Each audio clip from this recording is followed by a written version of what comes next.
আমার স্ত্রী পর্দা করে না, আমার জীবনের আছে কি আমার আর ইজ্জত রইল কি?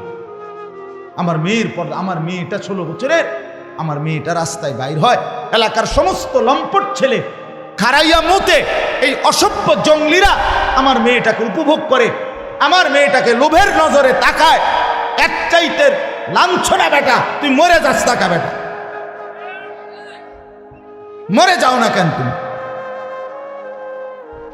এত বড় বেজ্জুতির পরে আমার মেয়ে কোলে পিঠে করে, যাকে আমি মানুষ করলাম, আমার একটা 2 বছরের মেয়ে আছে, কথার কথা এই মেয়েটা রাতের 2টা 3টা বাজেও যদি আমি ঘরে ফিরি, সব সময় জেগে থাকে। যতক্ষণ আমি গিয়া বাসায় না ঢুকি আমার মেয়েটা ঘুমায় না। রাত 2টা, আমার ড্রাইভার সব সময় দেখে এটা। রাতের 2টা বাজে গিয়া বাচ্চাটাকে জড়ায়া ধরলে, আদর করলে, আমার পাশে নিয়ে শোয়াইলে তুই ঘুমে। তা আমি এতটা যত্ন করে যে বাচ্চা মানুষ করে, প্রতিটা মা বাপ এভাবে কষ্ট করে নাই? তো বিনিময়ে আমার মাইয়া এখন বাজারে বাজারে ঘুরবো, মানুষের বেড হইতে চাইবো, ফোলাই নেই। আমি তাহলে বাচ্চা রইলাম কেন? হ্যাঁ, বলে আমি পারি না। তো না পারলে আপনি ছেড়ে দেন, এই পরিচয় ছেড়ে দেন, স্ত্রীকে বলেন আমি তোমার লোকে পারলাম না, বাকি তোমার উপরে আমি সন্তুষ্ট না, মনে রাখো। রসুল বলে এই বেডিরে কইও জাহান্নামে যাওয়ানোর জন্য যাতে রেডি থাকে। যার স্বামী অসন্তুষ্ট, তার ওই মহিলার ঠিকানা কোথায়? হ্যাঁ, তামনিটা কোন? যে বিবি তুমি পর্দা করো না, তুমি 1 ওয়াক্ত নামাজ পড়ো না, তো মনে রাখো আমি তোমার লগে ফাইলাম না, হয়তো কুলাইতাইলাম না, বুঝাইতাইলাম না, তুমি আমার কথা শুনলা না, তবে এটা মনে রাখো আমি তোমার প্রতি অসন্তুষ্ট, আমি তোমার প্রতি আর কোনোদিন খুশি হইতে পারলাম না। এটাও যদি বলেন তো বেডির জাহান্নামে যাইতে আর অসুবিধা হইত না। আপনার ছেলেকে বলেন বাপ তুই নামাজ পড়স না, তোর প্রতি বেড়া আমি তোরে পারলাম না, তুই ঘাড় ফাঁক দেস, তুই মাস্তানের মতো চুল রাখছ, তুই তোর বন্ধুরারে পাইয়া এখন আর আমারে পাত্তা দেস না। ঠিক আছে পুত, আমি তোর লগে কুলাইতারলাম না, কিন্তু এটা মনে রাখিস আমি বাপ হিসাবে তোর প্রতি অসন্তুষ্ট, তাহলে ওই সন্তানের জাহান্নাম নিশ্চিত। বলে দেন, যত বছরে না হবে আপনার দিলে যদি আল্লাহর কথার প্রতি আন্তরিকতা না আসে, 100 বছর না 1 লক্ষ বছর শুনলেও আপনার কোনো পরিবর্তন হবে। এটা গুরুত্বপূর্ণ বিষয়। আমাদের ছেলেরা বদনসিব অসংখ্য এই কারণে, মসজিদে ঢুকছে, পিছনে বসছে, ইমাম সাহেব বেচারা বয়ান করতেছে মনোযোগ দিয়েই, কিন্তু ওই ছেলের ভিতরে কোনো ন্যূনতম আন্তরিকতা নাই, যার কারণে অপদার্থই থেকে যায়। যেমন ঢুকছে বছরের পর বছর এমনই বের হয়, কোনো পরিবর্তন, চলা ফেরা, উঠা বসা। এটা কারণ প্রথম কাতারে বসছে মুরব্বী, আজকে 60 বছর বয়স, 40 বছর ধরে ওয়াজ শুনে, জুমার বয়ান শুনে, কিন্তু পরিবর্তন নেই। কেন হয় দেখবেন বসে বসে জিমায়, আর নাই তো দিলের ভিতরে আছে যে হুজুররা ইডি ধরে কুলান যেত, যার কারণে 60 বছর বয়সেও বিড়ি খাওয়ার বদ অভ্যাস ছুটে না। অথচ এত বয়স্ক লোক বিড়ি সিগারেট খাওয়ার কথা না, কারণ ওনার হায়াত অনেক দিন হয়ে গেছে, উনি কবরের কথা মনে করা উচিত। এত বয়স্ক লোক চা দোকানে টেলিভিশন দেখার কথা না, কিন্তু মূল কারণ হলো কোনো কথাই কোনোদিন আন্তরিকতা নিয়ে, গ্রহণ করার মানসিকতা নিয়ে শুনে নেয়। সময় পার করছে, শুধু বসে ছিল না পারতে। নাই তো আন্তরিকতা যার মধ্যে আছে, জওয়ান কিংবা বুড়ো, কসম আল্লাহ, কোরআন তার জিন্দেগি বদলায় দেয়। তার কথাবার্তা, চলা ফেরা, উঠা বসা, আচার আচরণ, লেনদেন ধীরে ধীরে বদলায়। একদিনে আমি বলি না, একদিনে আব্দুল কাদের জিলানী হবে না, একদিনেই বাইজিদ বোস্তামি হবে না, উনি নিজেও একদিনে হয় না। আব্দুল কাদের জিলানী রহমতুল্লাহ আলাইহি একদিনে হয়েছে না, তো আপনি হবেন কেন? একদিনে বদলাবে না, কিন্তু আন্তরিকতা থাকলে ধীরে ধীরে বদলাবে। অধিকাংশ মানুষের পরিবর্তন না হওয়ার মূল কারণ এটা, কলিজার দিলের ভিতরে আছে যে আও হুজুররা যা কয় অত না। এই লোকের মুখ দিয়ে এই কথা বের করছে, সরাসরি শয়তান। আও কইতে লাগলে হুজুররা কিছু বাড়াইয়াও কয়। এই লোক এই কথাটা তার মুখ দিয়ে ইবলিসে বের করেছে, শয়তানে বের, বুঝছেন? মানে তাকে যেন আমল করতে না হয়, এই জন্য শয়তান তাকে তার আয়ত্তে নিয়ে এই কথা বলেছে। কয় তো হুজুররা ভালোর জন্যই বলে, পারিত না। কেন পারবেন না? কেন আপনি আগের থেকে এটা কেমনে বুঝলেন? পারবেন না কেন? আপনারে ডাক্তারে বললে আপনি 40 বছরের অভ্যাস মিষ্টি খাওয়া, আপনি এটা ছেড়ে দিলেন। আপনাকে ডাক্তার বললে 40 বছরের অভ্যাস, আপনি চিনি খাওয়া ছেড়ে দিলেন। আপনাকে ডাক্তার বলার কারণে আজকে 50 বছরের অভ্যাস মিষ্টি খাওয়া ছেড়ে দিলেন। আপনি এত কিছু ছাড়তে পারলেন ডাক্তারের কথায়, তো আল্লাহর কথায় বিড়িখানা ছাড়তে পারলেন না কেন? আল্লাহর কথায় টেলিভিশন দেখা, নাচ গান দেখা, পরের নারী দেখা ছাড়তে পারলেন না কেন? কথা বলেন, কারণটা কি? ডাক্তারের কথার উপরে আপনার এতটা আস্থা হইল? হ্যাঁ, আমার একজন পরিচিত লোক, আত্মীয়, ওনার পেটে একটু অসুস্থতা, ডাক্তারে বলছে গরুর গোশত খাইতে না। ওই গতকালকে আমার সাথে খাইতে বসছে, খানার সময় ভুলে ওনার প্লেটে 2 টুকরা গোশত দিয়া লাইছে। মানে মনে সাপ দেখলো মানুষ এত করে লাভ দেন, না না না না আমার গোশত নিষেধ, এইভাবে ফাল দিয়ে উঠছে। তাহলে একজন ডাক্তারের কথার উপরে আপনি এভাবে ফাল দিলেন? কথা বলেন, শুধু উনি না, আমরা সবাই এরকম। তাহলে সেটা আমি এতটা বুঝলাম, আল্লাহর কথা কেন বুঝলাম না? আখেরাতের কথা কেন বুঝলাম? মূল কথা হইল আল্লাহর কথা, আখেরাত আমার দিলে নাই। মুখে আমরা ভেসক ধরছি আর কি, বাহ্যিক, আমি হুজুর, আমি পাবলিক, আমি মুসলমান, কিন্তু মূলত কলিজার ভিতরে আখেরাত জমে নাই। এই জন্য ছেলেদেরকে বলি, বাপ দয়া করে এই যাদের হাতে মোবাইল আছে, তোমরাও ভাই এই মোবাইলটা নামায় ফেলো, ভালো হবে। আমি বললাম বাবা আপনারা নামায় ফেলো, এমনি শুনেন, এমনি চেহারার দিকে তাকায় থাকেন, দেখবেন ভালো হবে। ওলামায়ে কেরামের চেহারার দিকে তাকাইয়া সরাসরি আন্তরিকতা নিয়ে কথা শুনলে আল্লাহর কসম খুব অল্প সময়ের ভিতরে মানুষের পরিবর্তন হবে। আপনি আপনার মসজিদের ইমাম সাহেবের বয়ান ওনার দিকে তাকাইয়া থেকে শুনলেন, 6 মাসের ভিতরে আপনার চলাফেরার মধ্যে পরিবর্তন আসবে। আমি পরীক্ষিত বলি, শর্ত হলো তাকাইয়া শুনলেন। ইমাম সাহেব ওয়াজ করে, আমনে সামনের কাতারে বৈশা এরম করে বেয়ারাম, মনে যেন বর্ষি দিয়া মাছ ধরে, ফালতু। অথচ এই বুড়া মিয়া সাদওয়ানে বেড়ার জোশের ঠেলায়, কথার ঠেলায় মানুষে আতফাও ধরি, আল্লাহ দোয়াই আপনি কুদ্দুর চাচা, আপনি কুদ্দুর থামেন, আল্লাহ দোহাই চাচা, কে হুনে কার কথা? চাচার কুদানি দেখলে জোয়ানেও ফেল। কিও ওইখানে আপনার ঘুম আসে না কেন? 3 ঘন্টা ধরে বসে গপ মারতেছেন, আপনি দেখো দূর হাইও ওঠে না, দূর ক্লান্তিও আসে না। আল্লাহর ঘরে ইমাম সাহেব কি 2 ঘন্টা ওয়াজ করে? জুমার বয়ান 1 ঘন্টা 40 মিনিট গড়ে, 40 মিনিট, আধা ঘন্টা 40 মিনিট মাত্র। এই কদ্দুর বিধি যে আপনি ঘুমাইতে ঘুমাইতে মাটির সাথে মিশে যাইতে আছেন, ঘটনা কি? মূল কারণ হইল উনি জানে ওনার দিলে এটা আমার লাগবে না। এগুলো হুজুরের এ সমস্ত কথা, এটি আমাগো বিষয় না, হুজুরের বিষয়। আমি আল্লাহর রহমতে খাইয়া পইরা ভালো আছি, বুঝেন নাই? 3 ফুট বিদেশ, বাইত আল্লাহর রহমতে ঘর দুয়ার আছে, বাজার সদাই চলতেছে, পান বিড়ি বন চা বিস্কুট ফল ফলাদি ভাত মাছ খাইয়া ভালো আছে, খালাস, উনি তৃপ্ত। আরে বাপ, জিন্দিগি তো এখানে শেষ না, জীবন তো এখানে শেষ না। শুধু দুনিয়া আপনি ভালো আছেন এর নাম তো ভালো থাকা না। এখানের ভালো থাকাও স্থায়ী না, এখানের কষ্টে থাকাও স্থায়ী না।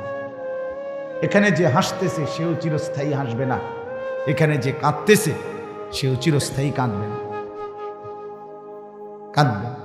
আজ রাত যার বাসর রাত তারও ভোর হয়ে যাবে, আজকের রাত যার জেলখানার রাত তার রাতও কি হয়ে যাবে, ভোর হয়ে। পৃথিবী কারো জন্য থাকবে না, আখিরাত আছে, কবর আছে দোস্ত। এখানে আমরা দুনিয়াতে আপনি আমারে বাদ দিয়া আমি আপনারে বাদ দিয়া চলতে পারবো, আপনি আমারে পাশ কাটাইয়া চললেন, আমি আপনারে পাশ কাটাইয়া 900 কইরা চললাম। আমার ওনারে পছন্দ হয় না, আমি আরেকজনের কাছে গেলাম, আরেকজনের পছন্দ হয় না, আমি আরেকজনের কাছে গেলাম। এটা তো হইতে পারে, দুনিয়া তো এমন হইতে পারে বাপ। কিন্তু মৃত্যুকে পাশ কাইটা চলা, মৃত্যুকে এড়িয়ে চলা সম্ভব কি? স্বীকার করেন আর নাই করেন, হাসতে থাকেন আর কাঁদতে থাকেন, গুরুত্ব দেন আর ফালতু ফাইজলামি করেন, যাই করেন, মৃত্যু আপনাকে গ্রহণ করতেই হবে। তাইলে যেটা চিরবাস্তবতা, নিরেট সত্য, যে সত্যকে এড়াইবার কোনো সুযোগ নাই, সেই সত্যকে অস্বীকার করে যুবক বাপ কেউ বোকামি করলে হবে না। একবারে যত চালাক মনে করেন পৃথিবীর কেউ তোমারে বুঝলো না ভাইয়া, কেউ ধরতে পারলো না, তোমার কোনো অপরাধ কেউ টের পাইল না, অসুবিধা নাই, তারপরও নির্দিষ্ট হায়াত। ঠিক কিনা বলেন না? দুনিয়ার কেউ আমারে বলার মতো সাহস করল না, আমি এত বড় বাহাদুর হইলাম, ঠিক আছে, তারপরেও হায়াত নির্দিষ্ট, হায়াত নির্দিষ্ট। পৃথিবীর সব ক্ষমতার মালিক হইল নির্দিষ্ট, আমি হায়াত আমার শেষ হয়ে যাবে। পৃথিবীর কোনো ক্ষমতা আমার না থাকলেও আমার হায়াত কি হয়ে যাবে? কুল ইন্নাল মাউতাল্লাযী তাফিররুনা মিনহু ফাইন্নাহু মুলাকীকুম। আল্লাহ তাআলা বলেন, নবী বন্ধু আমার আপনি বলে দিন, মৃত্যু থেকে তোমরা যেখানেই পলায়ন করো না কেন, সে তোমাদের সাথে নিজেই মোলাকাত করবে। ফাইন্নাহু মুলাকীকুম, মৃত্যুই তোমাদের সাথে মোলাকাত করবে। তার মানে তুমি মৃত্যুর থেকে আড়াল হতে পারো। আইনামা তাকুনু ইউদরিকুমুল মাউত ওয়ালাউ কুনতুম ফি বুরুজিন মুশাইয়্যাদা। আল্লাহ বলে, যদি তুমি এমন একটা দালান বানাও, যেই দালান অনেক উঁচা, অনেক উঁচা, কেউ এটা ডিঙ্গাইতে পারবে না, যেই দালানের চারদিকে এবং উপরে কোনো দিকে একটা ছিদ্র নাই, একটা পিঁপড়া ঢুকার জায়গা নাই, রব্বুল আলামিন বলে সেই নিশ্ছিদ্র সুউচ্চ দেওয়ালের বেষ্টনী ভেদ করেই মালাকুল মউত, মৃত্যু তোমাকে নিয়ে আসবে। আইনামা তাকুনু ইউদরিকুমুল মাউত ওয়ালাউ কুনতুম ফি বুরুজিন মুশাইয়াদা। তুমি কোনোভাবে আড়াল করো।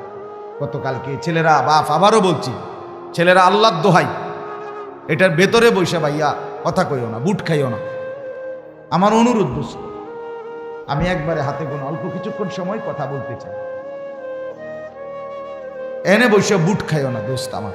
তুমি বুট খানা যদি তোমার বাকি থাইকা যায়, তুমি প্যান্ডেলের বাইরে গিয়া খাও, আমার কোনো আপত্তি নেই। তোমার মোবাইল টিফা যদি বাকি থাকে, যাও তুমি বাইরে চলে যাও দোস্ত, কোনো আপত্তি নেই, তুমি যেখানে ইচ্ছা তাই করো। কিন্তু নজরের সামনে, চোখের সামনে যারা, তারা আমার আমানত। আমার চোখের সামনের এই শ্রোতাগুলো আমার জন্য কি আমার, এদের প্রত্যেকের দিকে নজর রাখা এইটুকু সময়ের জন্য আমার জিম্মাদার, আমার দায়িত্ব। এদের পরিবর্তনের চেষ্টা করা। আমার উস্তাদ আমাকে বলছিলেন, হযরত মাওলানা এরশাদুল্লাহ রাহমাতুল্লাহ আলাইহি, আমার একজন উস্তাদ ছিলেন, মারা গেছেন, অনেক প্রিয় উস্তাদ ছিলেন। জোহরের নামাজ মসজিদে জামাতে পড়ছে, ওরা মসজিদে বসে বসে তাসবিহ পড়তেছে, এই অবস্থায় ঢুলে পড়ছে, এরপরেই মারা গেছে। তো এই হুজুর বলছিলেন, আনিস আল্লাহর কথা যখন বলবা মানুষের সামনে, মনে মনে ভাববা এগুলো তোমার উম্মত না, তোমার নবীর উম্মত। আর এটা মনে করবে তোমাকে যেন আল্লাহ রসুল বলতেছে, আনিস এগুলো আমার উম্মত, আমার কথাগুলো তুমি একটু এগরে বুঝাইয়া বলো। বাস্তবতাই তো এটা না? আপনারা তো রাসূলুল্লাহর উম্মত, অতএব আপনাদের দিকে নজর রাখা, শতভাগ আন্তরিকতা নিয়ে বলা, এটা আমাদের দায়িত্ব। এই জন্য দোস্ত, প্রত্যেকেই মনোযোগ। ছেলেরা তোমরা আলাদা আলাদা শোনো, আলাদা শুনলে ভালো। সমবয়সী, আমি প্রত্যেক দিন বলি, সমবয়সী ভালো হইতে দেন, এটা গুরুত্বপূর্ণ। কোনো মানুষের জীবনের সবচেয়ে বড় অভিশাপ একটা অসৎ বন্ধু। সমবয়সী যদি খারাপ হয়, এই ছেলে আর জীবনে ভালো হয়ে উঠতে পারে না। এটা বড় সাংঘাতিক। অসংখ্য ছেলের জীবন নষ্ট করে দিছে তার সমবয়সী, চরিত্রহীন বানায় দিছে। সে কোনোদিন মদের আড্ডা চিনত না, কিন্তু ওই বন্ধু নামের জানোয়ার তারে মদের আড্ডা চিনাইছে। সে কোনোদিন জুয়ার আড্ডা চিনত না, জুয়া কেমনে খেলে বুঝতো না, কিন্তু বন্ধু নামের জানোয়ারে তারে জুয়া খেলা শিখেছে। সে কোনোদিন মোবাইলে উলঙ্গ ছবি দেখতো না, কিন্তু বন্ধু নামের শয়তান তারে মোবাইলে ছবি, নাচ, গান দেখা শিখেছে। কোরআনুল কারীম আছে দোস্ত, সূরা ফুরকানের মধ্যে কিয়ামতের দিন অসংখ্য কাফের, বেঈমান, পাপী, নাফরমান নিজের আঙ্গুল এইভাবে দাঁত দিয়া কামড়াবে এবং কামড়াইয়া ছিঁড়ে ফেলতে চাইবে। ইয়া'আদ্দু যালিমু আলা ইয়াদাইহি, আর বলবে কেন এরকম করবে? এই কামড়াইয়া দাঁত দিয়া আঙ্গুল কামড়াইয়া ছিঁড়তে চাইবে, আফসুসে আফসুসে। কি আফসুস? আফসুস করবে, ইয়া লাইতানি লাম আত্তাখিজ ফুলানান খলিলা, হায় দুনিয়ার তাকে যদি বন্ধু না বানাই। এটা কোরআন শরীফের আয়াত। হায় যদি তাকে বন্ধু না বানাইতাম, যে আমাকে অশ্লীলতা, বেহায়াপনা, নারীর নাচ, জিনা, ব্যভিচার, মদ, জুয়া, এক ওয়াক্ত নামাজের কথা যে মনে করায় নাই, ওই অসত্রে, ওই শয়তানকে যদি বন্ধু না বানাই। বিকাল ৩টা বাজে বের হইছে, রাতের 10টায় ঘরে ফিরছে, 7 ঘন্টা বন্ধুদের সাথে ছিল। একটা বন্ধু একবারও বলে নাই যে দোস্ত আসরের নামাজ পড়বা না, মাগরিবের নামাজ পড়বা না, এশার নামাজ পড়বা না। তাহলে এরা কি বন্ধু আসলে? এরা তো শয়তান, এরাই তো ইবলিস। আল্লাহ তো কোরআনে বারবার বলছে শয়তান প্রকাশ্য শত্রু, আদুউম মুবিন, প্রকাশ্য শত্রু। তার মানে শয়তান প্রকাশ্য। তাহলে প্রকাশ্য হইলে কই? আমরা দেখি না কেন? এগুলো যে গুনার দিকে ডাকে, গুনার দিকে আমন্ত্রণ করে, গুনার দিকে সহযোগী করে, এই হইল প্রকাশ্য শত্রু। এটাই শয়তান, এটাই। এই জন্য উত্তম সঙ্গী বড় নিয়ামত। আমার গাড়ির ড্রাইভার আজকে 5 বছর আমার গাড়ি চালায়, আমার ড্রাইভার 5 বছরে আল্লাহর কসম চলার পথে আমার জিন্দিগি গাড়িতে। আমার জীবনের হায়াতের খুব কম সময় ঘরে গাড়িটাই বেশি। তা আমার এই 5 বছরে যতবার আমি নামাজের কথা মনে করাইছি, কসম সে তার চাইতে বেশি আমারে মনে করাইছে। আমার উত্তম সঙ্গী, সেই হিসাব রাখছে, ড্রাইভারই খেয়াল রাখছে। আমি হয়তো গাড়িতে বসে ঘুমাইতেছি, ক্লান্ত, কিন্তু টাইমলি জামাতের আগ টাইমে কোন মসজিদে দাঁড়ানো, উজুর জন্য সুযোগ থাকা টাইম, এটা সে খেয়াল রাখে। এটা উত্তম সঙ্গী কিনা? কত বড় সৌভাগ্য এটা বলে। সেই মনে করায়, সেই উঠায় হুজুর নামাজের টাইম হয়েছে। এই জন্য বাপ, এটা আমি বললাম আপনাদেরকে, ছেলেরা তোমাদেরকেও বললাম, ভাই আলাদা শোনো। সমবয়সীর ডানে বামে তাকাইয়া আগাইতে পারতাম, সে তোমাকে আগাইতে দিবে না। এক হাসি দিয়া, এক দুষ্ট কথা দিয়া তোমারে পিছাই দিবে, পিছাই। আমরাও তো ছোট জীবন পার করে আসছি বন্ধু, শহরে বড় হয়েছি, কুমিল্লা শহরের প্রাণ কেন্দ্রে আমি বড় হয়েছি। কাজে আমি তো দেখছি বন্ধুদের আড্ডা, আমরাও দেখছি রকমের কথা, প্রলোভন, সবকিছুই আমরা শুনছি। এমন একটা যৌবন, ছোট্ট কাল, 16 বছর, 18 বছর, 22 বছর, 20 বছর আমরাও পার করে আসছি। আমার মনে আছে সব, আমার প্রাইমারি স্কুলের স্মৃতি আমার পুরো মনে আছে, আমার মাধ্যমিক লেভেলের স্মৃতি আমার মনে আছে, পুরোপুরি খেয়াল আছে। এই জন্য উত্তম সঙ্গী বড় নিয়ামত।